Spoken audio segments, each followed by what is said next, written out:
What's up, peeps? This is Todd, and welcome back to my show. Today, I want to talk about short selling and the pros and cons that go with it. If that sounds good, let's hop into the video. In a nutshell, short selling is a risky way to profit from declining stock prices. Basically, it is a bet against a stock or a company. When you buy a stock, you expect the price to go up. On the other hand, when you short a stock, you expect the price to go down. So shorting a stock is the opposite of buying a stock, and of course buying a stock is often called going long or taking the long position. So for the common investor, shorting usually involves one individual stock, but be warned before you do this because shorting does come with a lot of risk. With shorting a stock, you essentially face a limited upside and an uncapped downside, meaning in theory, you could lose an infinite amount of money. So before you guys decide to short something, let's go over the strategy right here, right now. So basically, you want to sell a stock today and then buy a stock back in the future, hoping that the price has gone down. So it follows the same buy low, sell high mentality as any other investing, but it's just the inverse of that. You sell high and then later on, you buy low. So with more traditional investing or long-term investing,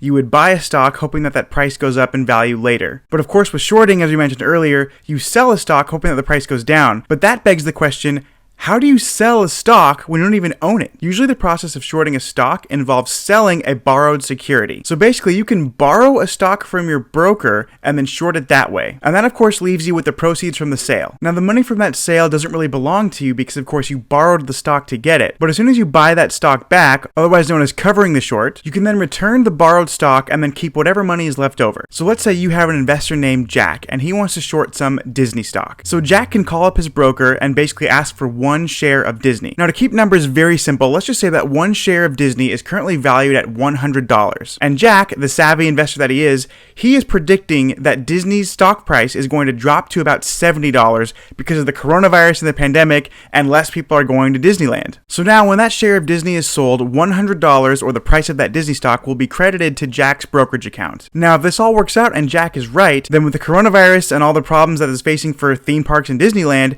Disney's stock price drops to $70. So because the Disney stock lost value and Jack made a bet against the stock, Jack stands to profit when he covers the stock or buys it back. So then Jack would contact his broker and tell him to cover his position in Disney. So then the broker uses the $100 in Jack's brokerage account to buy back that share, which of course now is $70. Jack then takes that $70 share and gives it back because it wasn't his in the first place. He borrowed it, but he pockets the difference, which is $30 in this case. Now I do want to put a disclaimer out here. Short selling is only for advanced traders because it can be incredibly risky. When you buy a stock in the traditional way or you go long, your losses are limited because let's say you buy a stock for $100, the most you could ever lose is $100 because if you buy in at 100 and then it goes down to zero, you've lost all your money, but it's limited based on the money that you put in. But with shorting, your gain is limited because if you short a stock at $100, the most you can ever make is $100. That is because if you sell a stock at 100 and then wait for it to drop,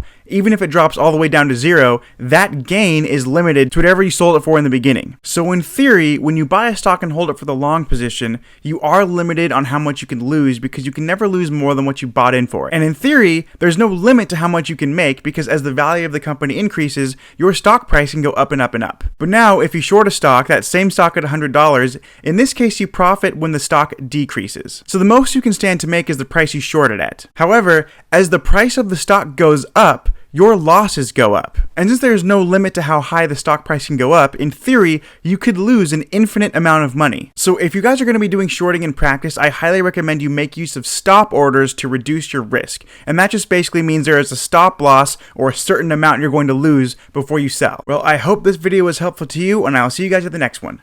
Peace.